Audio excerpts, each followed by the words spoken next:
Good afternoon, everyone. My name is Gary Fowler, and it is great to be here one more time. I am the CEO, president, co-founder of GSD Venture Studios, a premier AI and quantum venture studio located in Palo Alto, California. We love artificial intelligence, cybersecurity, cryptocurrencies, you name it, emerging technologies that can make a dent in the universe. We love it. I have been in technology for over 35 years, 37 years actually, and I've been involved in 17 startups, was on the original management team of Click Software, which was sold to Salesforce for $1.35 billion, and also Yva.ai, an AI HR tech company. With that being said, it is my great pleasure to introduce my friend, Irina Litchfield. She is the crypto superwoman. She's a partner of Percival Family Office and DNA Fund, where she's a managing director and advisor. She's the president of Luminaria, a global network investor chain and IR firm. She's a co-founder and chairwoman of Space Interactions, Space Situational Awareness Company, and she's a senior advisor of the Space Fund and a principal in Space Fund Labs. ProChain Capital, founding advisor at ABE, and Global Securities Exchange. Her fintech journey began in 2005 when she co-founded a payments and gaming company in Texas. Yes, she's from Texas. And we hear a lot about Texas these days. Early to the blockchain space, she co-founded a Bitcoin exchange in 2013. Seems like a long time ago in blockchain. And later built a retail bank. Passionate about innovation technology, positive social capital, democratization of space, and democratization of opportunities, making this world a better place for all of us. She often the organizer of Bit Angels of Texas, columnist at Coin Rivet, on VCTV, among other things, and really cares. So with that, I'd like to introduce my friend, Irina. Hi, Irina. Hi, Gary. Thank you so much. It's so great to see you. And yes, Texas is doing good things. I'm so proud. Texas. I gotta tell you, it's I was going through, but most importantly, the weather is good. Yeah, that's really important. And you have a little farm, right, Irina? I do. I live on a homestead, so I have. We just moved our milking cow with her baby to our regular farm. So we have our potbelly pig who takes care of. Well, you have a regular farm and a homestead. What's the difference? Yeah, homestead is basically small. It's 2.5 acres, and it's not a big farm. So you kind of ranchette, if you would, right? So we have chickens. Our ducks actually flew away. You know how when we had the terrible freeze in Texas? Right. Yeah, our ducks took off and left. Were they the white ducks? Yeah, they were. Yeah. Really? So I didn't. That's never came back. Yeah, never came back. Yeah, and they went to Mexico. Yeah, exactly. Yeah, you got to go down there and hang out by the beach. So you got your farm, and then you have a regular farm. Yes, and then we have a regular farm where we have Mary Gray cows, and we just finished growing our hemp batch. So we're one of the early growers. Texas just recently passed the license to grow hemp, so we did that. Justin and I just actually. Our workers ended up falling through, so it was him and me harvesting, 2 tons of hemp. Oh my gosh, that's unbelievable! Well, where you grew up in where? Smolensk, right? Stavropol. How do you go from Stavropol over to Texas? How does that work? Well, it really is terrible because the way it happens is a terrible terrorist attack had to happen to get me here because really, really bad thing happened in Russia, very close to where I'm from, and so my parents panicked and sent me here. And when I came here, I called them and I said, I am not going back. Really? Did you come to Texas? So did you go from Stavropol right to Texas, or where did you go? Texas. Yeah, my universe always been Texas. Actually, I went to Amarillo, Texas, which was the payment for all the things that I did as a rebellious teenager. I had to pay all that karma off. So. And how was Amarillo? It it was good. I had really great, we had a really great batch. I came in as a foreign exchange student. So I had really lovely friends, that were really great. And, to me, what was amazing is that kids of my age were, they had jobs, regular jobs like waiters, and they could afford to pay for their car payment and for their insurance, and they had their phone, and then in Russia, I could live alone when I get married. So never alone, right? So it's either with parents, and then the job that I would get. I come from privileged life. I'm blessed with that, but even then, my position would be placed, meaning that, through connections, I would get a good job. And in here, it was obvious that you could have an idea and go with idea and imagine. And then as long as you take your steps and you do, the first closest step that's possible, that is visible toward that direction, eventually you're going to be surrounded in that idea, and it will become reality. And that really changed my mind a lot. Now, how old were you when you came over? I was 19. Oh, okay. So you went right to university then? Yes. Yeah. And I was finishing my university in Russia. So I actually went back and took my final exams, and then went right back, which is funny story. My parents asked me if I want to come back, and I said, of course I do. And so we applied. The first time I came, it was literally, I left 4 days after the event happened. And my parents just basically evacuated me out of there. So, but the second time, we had time to prepare, and there was an application. And in the application, they asked you, what are the 3 places you want to go to, right? And I put in, naturally, Washington, New York, and California. And then the 3 places you do not want to go to, I put in Texas. And I went to the Woodlands, Texas. Seriously? Now, why did you do that? What made you decide? Why did you go to Woodlands?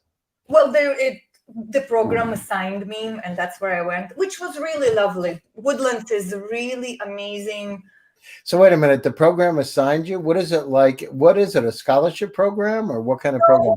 Foreign exchange student program. Okay. Yeah, so they ask you where you would like to be, but there's no guarantees because it's all based on availability, and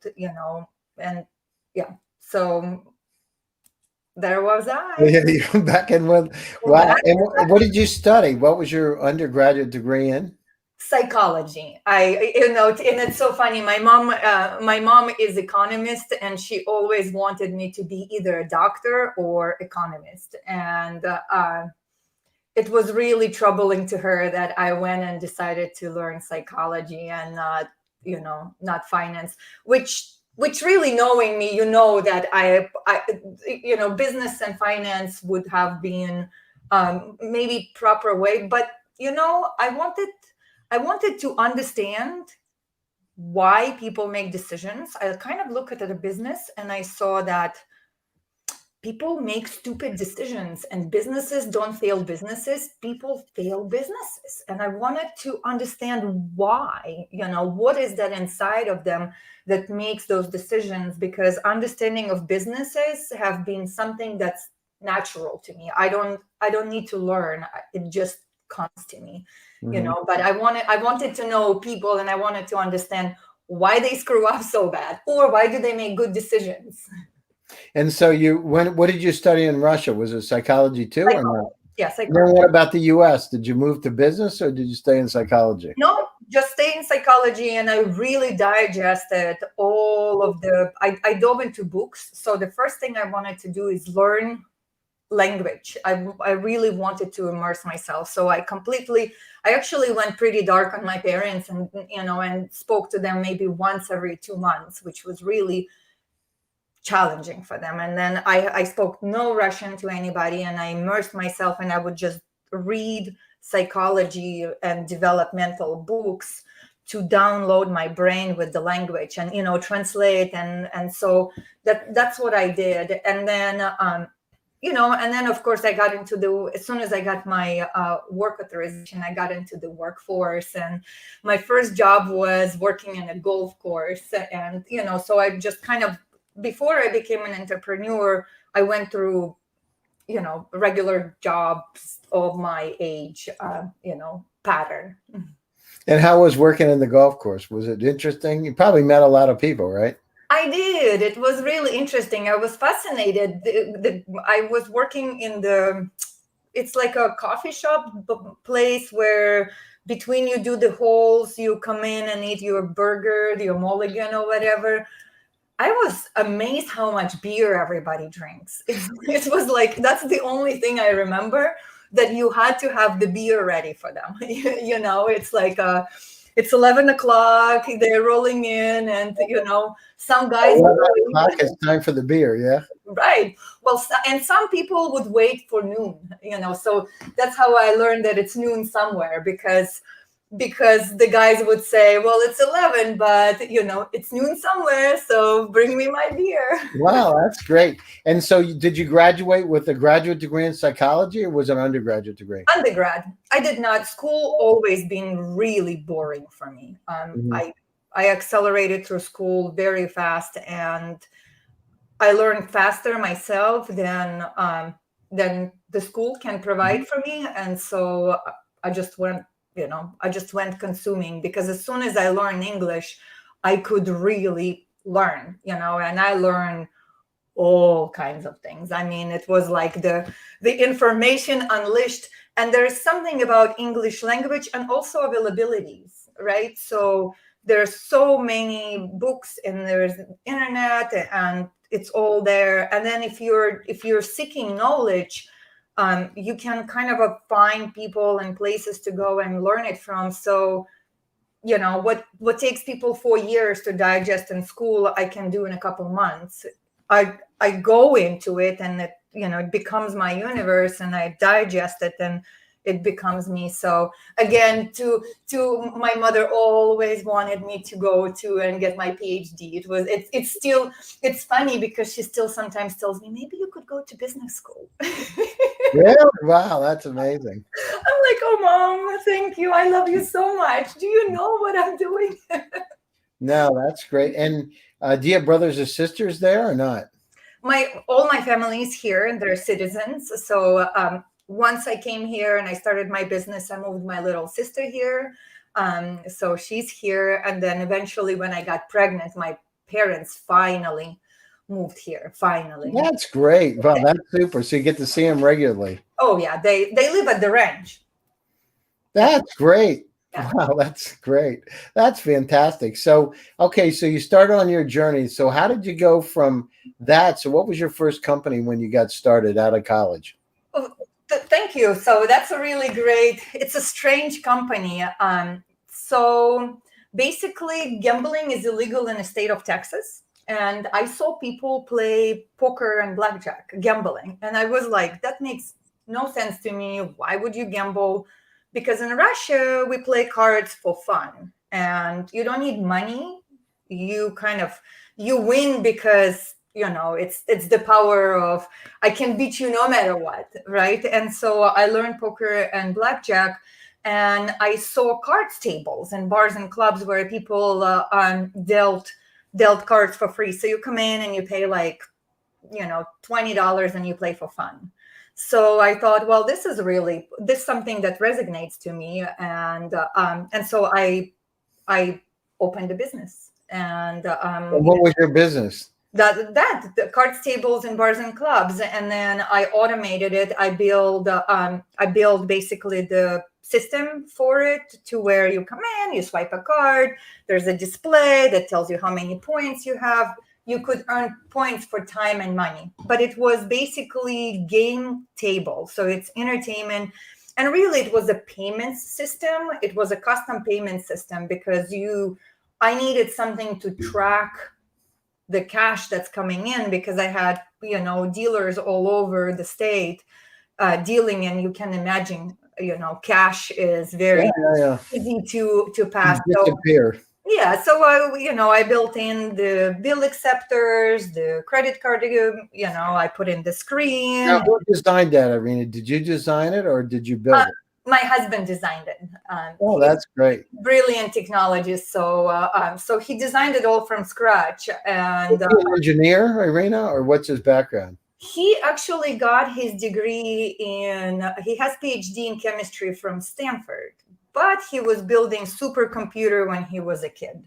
So when I met him, all he did was just clickety-clack, it's in a computer. And it's funny because he doesn't need to look. So he would just look at me, and keep clacketing.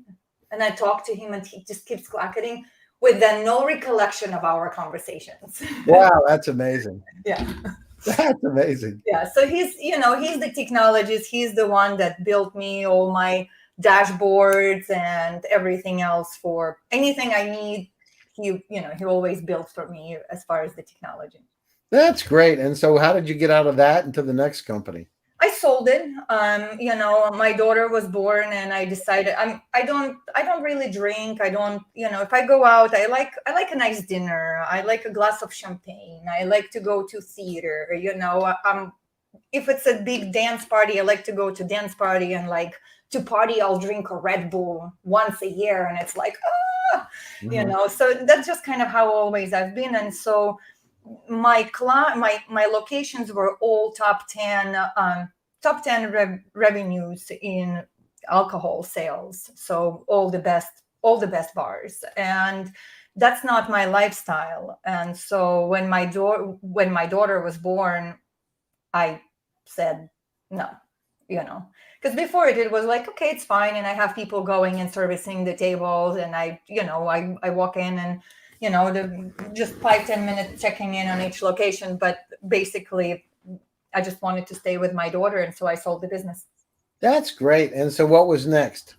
And so the next, actually, I did the Montessori. I did Montessori consulting for while I was at home, and I was trying to figure out what to do. So basically, as I was doing the Montessori consulting, my uncle died, and we were going to send money to my uncle. And I told Justin, let's do that Bitcoin thing. And he said, oh, there's no infrastructure for it, honey. So naturally, if there's no tech infrastructure for something, I told Justin, can you build it for me? And he said, well, yes. And so that's how we founded the Bitcoin exchange. So the next thing after that was, again, the payments, I'm always into payments, and financial technology has been something that's been a constant for me.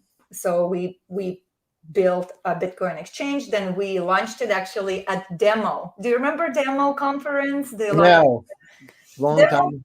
Yeah, it was a long time ago, before TechCrunch, before the tech disrupt or whatever, Yeah. So before that, it was really great. So they selected us. They traveled US and would select launching companies. So we launched there. We raised the largest amount ever raised during demo bottom line.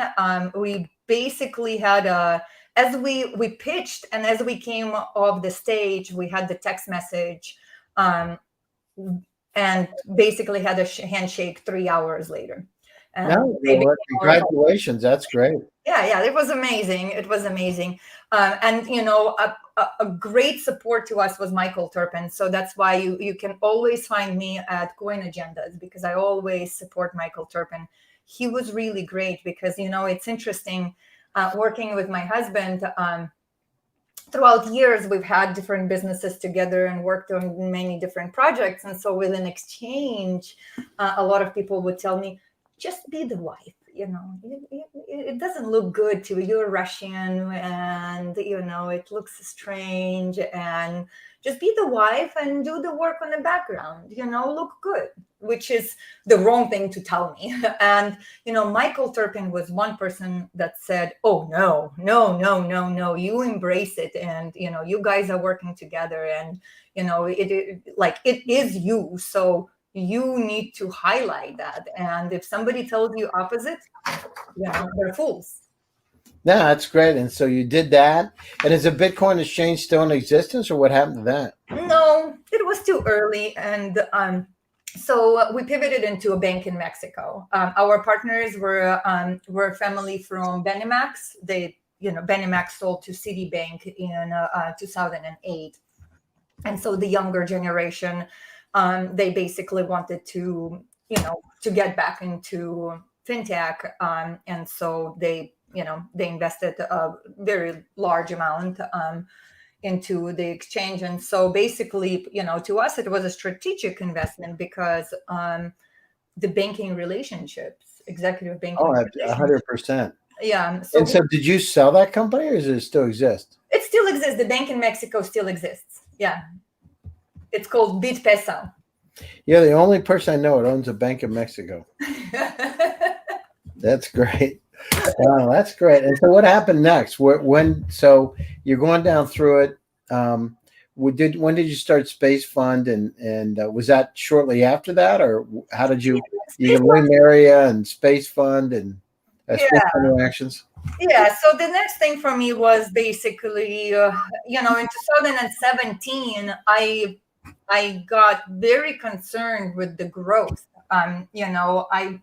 It was really challenging time for me because I thought that if we see enough scale, we will be able to, in a crypto world, right? If we see enough scale, then the self-regulation will prevail.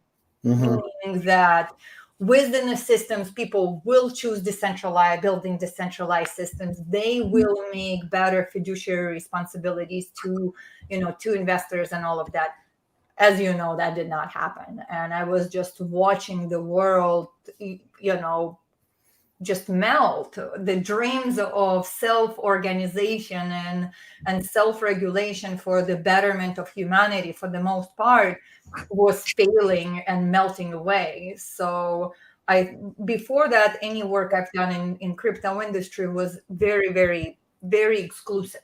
Right. So you'd need to be introduced to me, and I didn't really want to talk about any of, I was not available. And so that was a changing moment for me, because I thought I need to actually get on the road, and I need to go, and I need to speak up, and I need to talk. And at best, even if I give 10, 15 minutes to projects, even if they don't implement what I'm saying, at least I've met my responsibility and I'm giving them the tools.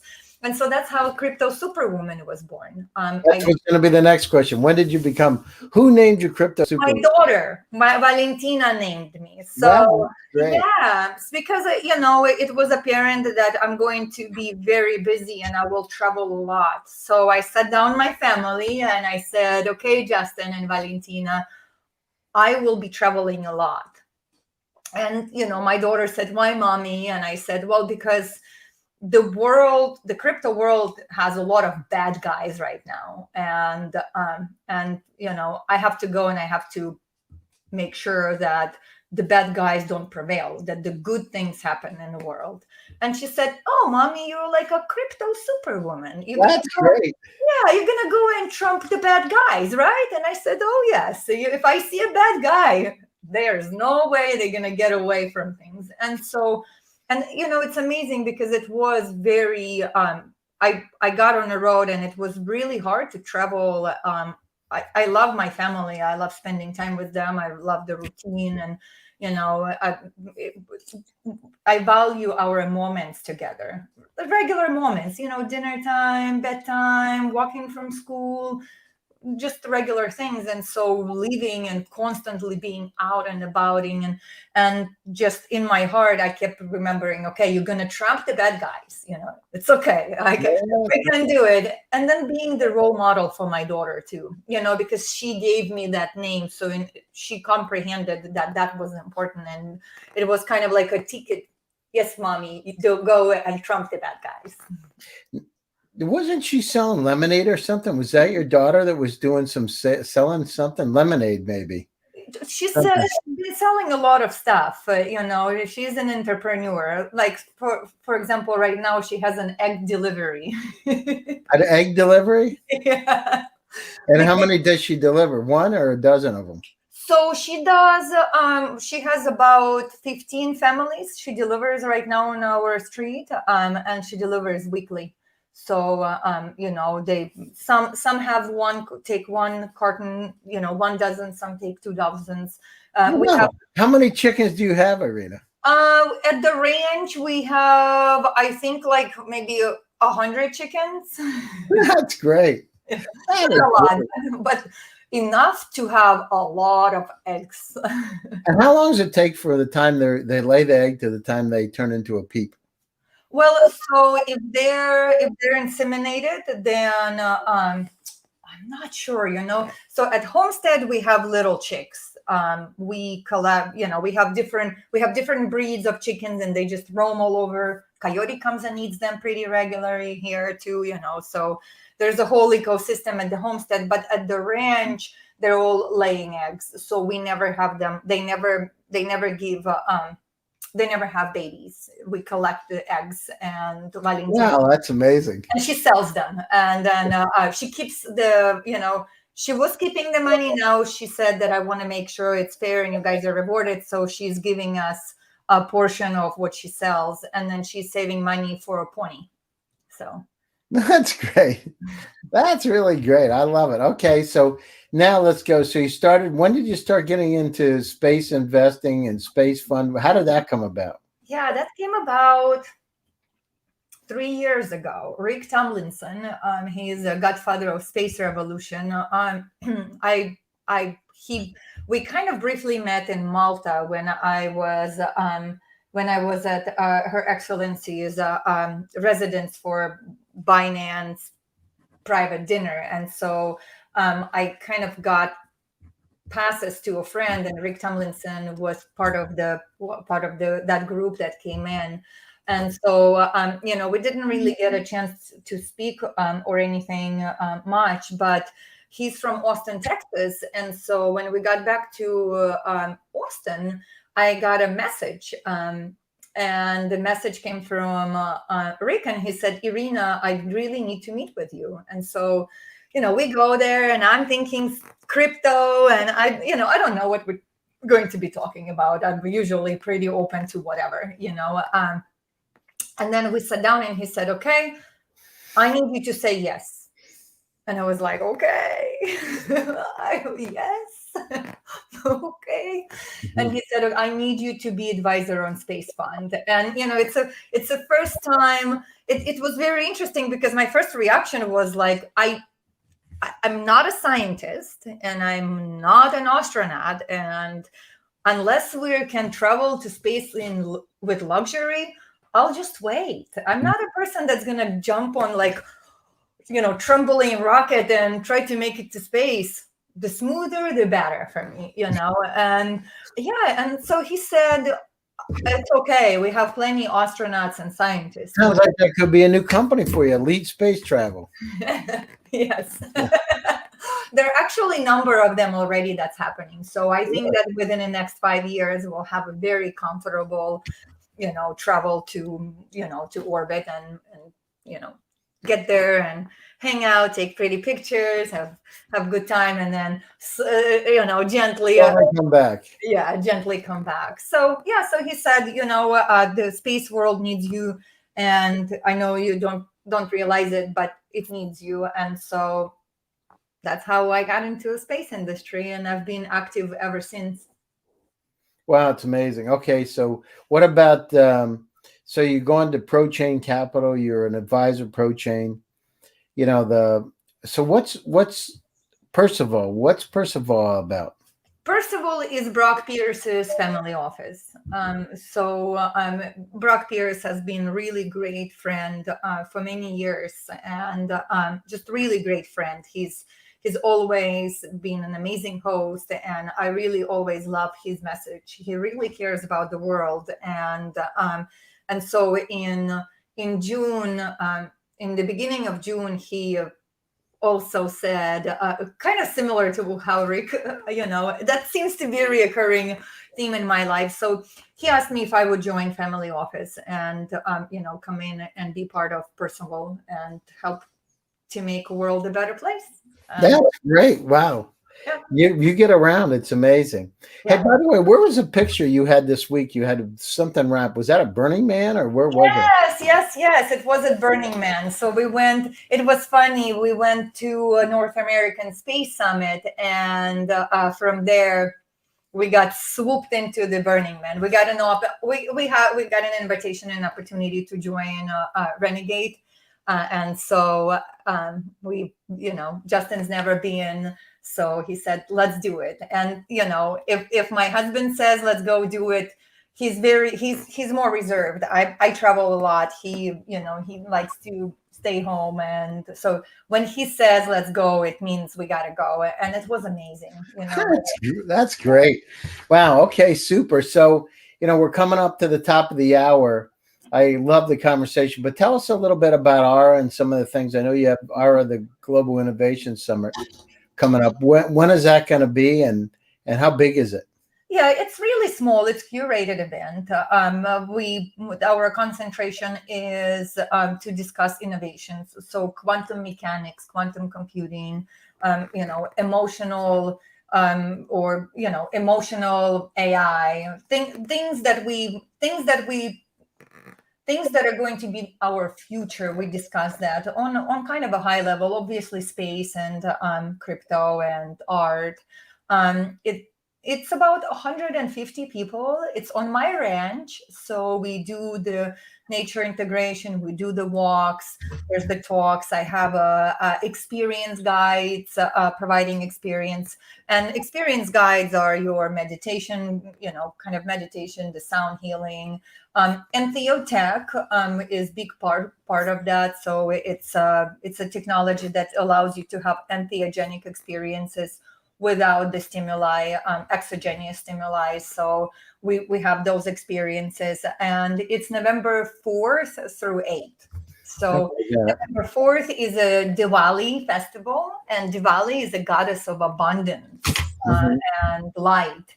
And so I'll have a Diwali goddess come in and do inviting dance, and we'll have a light ceremony with wishes and stuff. So I kind of, I like to say ARA is my head.